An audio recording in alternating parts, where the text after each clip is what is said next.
அதை போய் நீங்க வந்து அப்புறப்படுத்த சொல்றீங்களா? உங்கள்கிட்ட கொஞ்சமாச்சு மனிதநேயம் இருக்கா? ஒரு நாய் குறுக்க போய் ஒருத்தன் வந்து ஒரு புள்ள சாகுறதுக்கும் ஒரு புள்ள குறுக்க போனதுனால நீங்க கீழே விழுகிறது ஒண்ணா? என்னோட ஒப்பீனியன் என்ன, நீங்க லட்சுமி லஞ்ச் மற்றும் சுப்பிரமணி சட்டிகள் வழங்கும் Neeya Naana co presented by Usama blocks.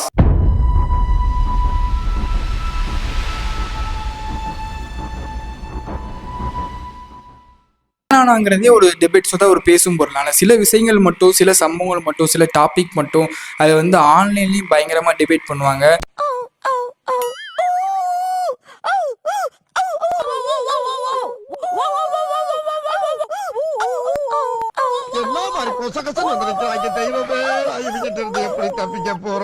அப்படிப்பட்ட ஒரு டாபிக் தான் நீயா நானா இந்த வீக் வந்து ரொம்ப பரபரப்பாக நடந்துச்சு.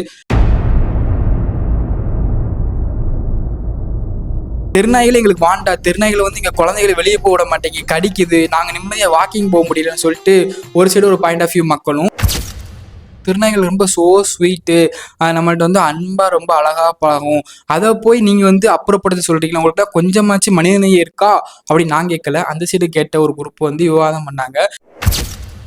விவாதம் ரொம்பவே சூடாக இருந்துச்சு. இவங்க ரெண்டு பேரும் கோர் ஆஃப் த டாபிக் என்ன வைக்கிறாங்க அப்படின்னு பார்த்துட்டீங்க அப்படின்னா, ரேபிஸ், திருநாய்கள் கடிச்சா வந்து ரேபிஸ் வந்துடும், ரேபிஸ் வந்துச்சு அப்படின்னா அவங்களை காப்பாற்ற ரொம்ப கஷ்டம், நிறைய செலவாகும்னு சொல்லி வைக்கிறாங்க. குழந்தைங்க உள்ள இருக்குது, ஃபிஷர்மேன் ஃபேமிலியில தான் வரும், அங்கே அது கடிச்சா கூட எங்களுக்கு ட்ரீட்மெண்ட்டுக்கும் அமௌண்ட் கிடையாது. ஃபர்ஸ்ட் நம்ம ரேபிஸ் தான் என்ன அப்படின்னு சொல்லி பார்க்கலாம். ஃபர்ஸ்ட் ரேபிஸ்னா என்ன அப்படின்னு பார்த்தீங்கன்னா, அனிமல்கிட்ட வந்து ஹியூமனுக்கு ஸ்ப்ரெட் ஆகக்கூடிய ஒரு வைரஸ். அப்போது இது மனுஷங்களுக்கு மட்டும் தான் வருமா அப்படின்னு கேட்டிங்கன்னா இல்லை, அனிமல்ஸுக்கு வரும். இப்போது இன்ஃபெக்டான ஒரு டாக் வந்து இன்னொரு டாக்கை கடிக்குதுன்னு வைங்களேன், கடிக்கிறது மட்டும் இல்லை, அது ஓப்பன் உள்ள லிக் பண்ணானோ இல்லை அது கூட சிங்சாங் வச்சுக்கிட்டாலும் வந்து அந்த ரேபிஸ் வைரஸ் வந்து அந்த டாக்குக்கு வந்து ஸ்ப்ரெட் ஆயிடும். அந்த டாக் வந்து ஒரு ஹியூமனை கடிக்குது, அப்படி இல்லை உங்கள் நாய்க்கே ரேபிஸ் வந்து ஸ்ப்ரெட் ஆயிருச்சு, என்னோட ஒயிட்டி தான், என்னோட பிளாக்கி தான், என்னோட பப்பு தான், என்னோட சுப்பிரமணியன் தான், அவன் வந்து என்னோட ஓப்பன் லைட்டாக தான் நக்குனா எனக்கு அப்படி ரேபிஸ் வரும் அப்படின்னு கேட்டுனா அதான் கிடையாது. உங்கள் பப்பி உங்களை கடிச்சாலும், உங்கள் பப்பி உங்கள் ஓப்பனில் வந்து சலைவா வச்சு லிக் பண்ணாலுமே உங்களுக்கும் ரேபிஸ் வர ரொம்ப சான்சஸ் அதிகமாக இருக்குது. ரேபிஸுங்கிறது வந்து இனிஷியல் ஸ்டேஜில் ஒன்றுமே தெரியாது.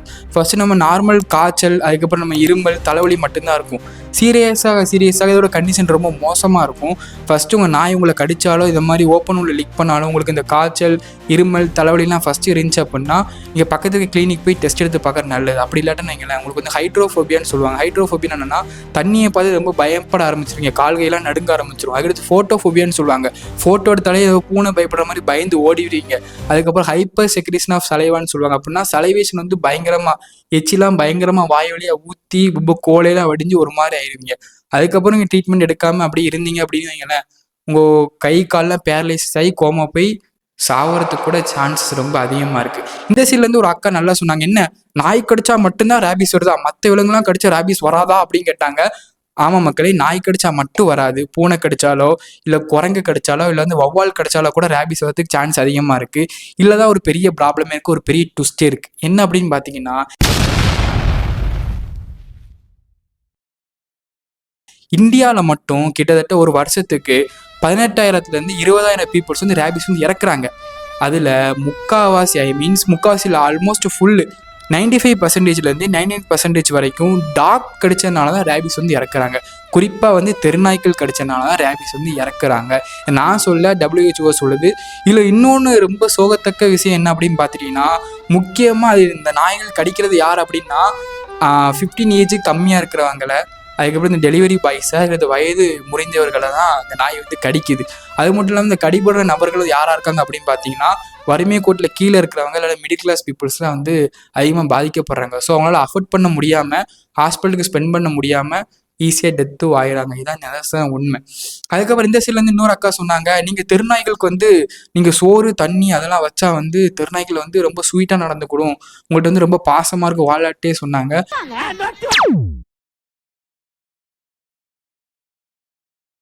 இங்கே தான் இன்னொரு ஒரு பெரிய ட்விஸ்ட் இருக்குது. என்ன அப்படின்னு பார்த்தீங்கன்னா, இப்போ ஒரு நாய்க்கு ஒரு நாளுக்கு செலவான காஸ்ட் எவ்வளோ அப்படின்னு பார்த்தீங்கன்னா 50 ரூபாய், மினிமலாக போட்டாலுமே 50 ரூபாய். தமிழ்நாட்டில் சென்னையில் மட்டும் கிட்டத்தட்ட 1,60,000 நாய் இருக்குது. இல்லை ஒரு நாய்க்கு நீங்கள் 50 ரூபான்னு போட்டால் கூட ஒரு மாதத்துக்கு வந்து 240 கோடி வருது. அது மட்டும் இல்லைங்க, அந்த நாய்க்கு வந்து ப்ராப்பர் நீங்கள் வேக்சினேஷன் பண்ணணும், ஸ்டெரிலைசேஷன் பண்ணணும், டாக் ட்ரைனிங் கொடுக்கணும். இதெல்லாம் கணக்கு போட்டு பார்த்தோன்னு வைங்களேன், கிட்டத்தட்ட பல்லாயிரம் கோடிக்கணக்கான காசு வந்து கவர்மெண்ட் வந்து டாக்குக்கு மட்டும் ஒதுக்க வேண்டியதாக இருக்குது. என்னங்க எனக்கு ஒண்ணுமே புரியல. அதுதானப்பா எனக்கும் புரியல. கவர்மெண்ட் வந்து டாக்குக்கு எவ்வளோன காசு ஒதுக்குமா, இல்லை மக்களுக்கு கரெக்டான முறையில் வந்து ஹாஸ்பிட்டல் கட்டுறதோ, இல்லை வந்து பள்ளிகள் கட்டுறதோ, இல்லை வந்து மக்களுக்கு வர நலத்திட்டங்கள் கொண்டு வர வந்து கவர்மெண்ட் யோசிக்குமா சொல்லுங்க? திருநாய் நீங்க சாப்பாடு வைங்கன்னு சொல்றதெல்லாம் ஓகே, அதை நீங்க நல்ல ட்ரீட் பண்றீங்கன்னு சொல்லலாம் ஓகே. இல்லை எந்த இடத்துல வந்து இந்த விவாதம் ரொம்ப சூடு பிடிக்குது அப்படின்னு பார்த்தீங்கன்னா, ஒருத்தர் சொல்றாரு அந்த தரப்புல இருந்து, நான் ஆட்டோ ஓட்டிட்டு இருந்த இடையில குறுக்க டாக் வந்தனால வந்து ஆட்டோ ஆக்சிடென்ட் ஆகி என்னுடைய பேபி இறந்துட்டாங்கன்னு சொல்றாங்க. நாய் குறுக்க வந்து நாய் மேலே விடக்கூடாதுன்னு இங்காட திருப்பும் போது ஆட்டோக்கு வந்து என் கண்ணு முன்னாடி என் பையன் இருந்துச்சு. அதுக்கு இந்த சைட்ல இருந்து ஒருத்தவங்க விவாதிக்கிறாங்க பாருங்க, என்னன்னா அந்த நாய்க்கு போல ஒரு குழந்தைங்க முன்னாடி ஓடி வந்து என்ன ஆயிருக்கும், இதே நடந்திருக்கும்னு சொல்றாங்க. இது எந்த அளவுக்கு கீழ்த்தட்டு இதா போயிட்டு இருக்கு பாருங்களேன் இவங்களுக்கு. ஒரு நாய் குறுக்க போய் ஒருத்தன் வந்து ஒரு புள்ள சாகுறதுக்கும் ஒரு புள்ள குறுக்க போனதுனால நீங்க கீழே விழுகிறது ஒண்ணா? Completely condemn this. அது எப்படி நீங்க பேச முடியும்? நீங்க அனிமல் லவர்ஸா இருக்கலாம், அது பிரச்சனை கிடையாது.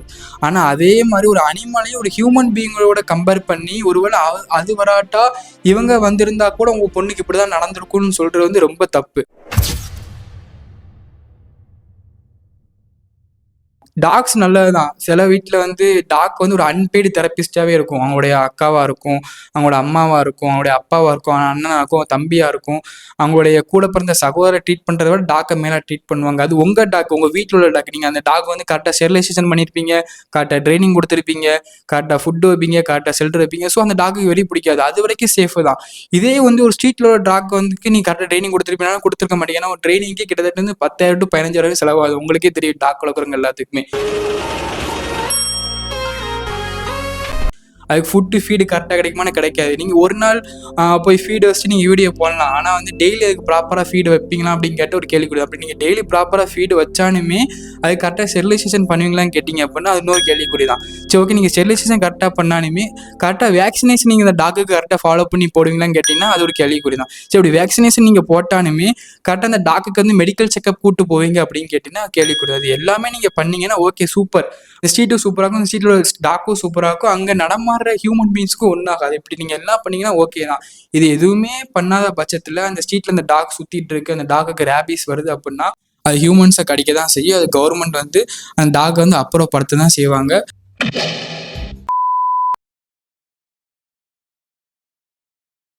இல்லை என்னோட ஒப்பீனியன் என்னன்னா, நீங்கள் டாக்குக்கு சோறு வைக்கிறீங்க அப்படின்னா அந்த டாக்குக்கு சோறு மட்டும் வைக்காமல் அந்த டாக்கு ப்ராப்பராக வேக்சினேஷன் பண்ணுங்கள், ப்ராப்பராக கூட்டு போய் ஸ்டெரிலைசேஷன் பண்ணுங்கள், அந்த டாக்கை கரெக்டாக குளிப்பாட்டுங்க, டாக்கு நிறைய வாட்ரு வைங்க, டாக்கு குறிப்பாக ட்ரைனிங் கொடுங்க. அப்படி கொடுத்தீங்க அப்படின்னா அந்த ஏரியாவில் உள்ள யாரையுமே அந்த நாய் கடிக்காது, அந்த ஸ்ட்ரீட்டும் சூப்பராக இருக்கும், டாக்கும் சூப்பராக இருப்பாங்க, நீங்களும் ஹாப்பியாக இருப்பீங்க, ரேபிஸ் ரொம்ப கம்மியாகும்.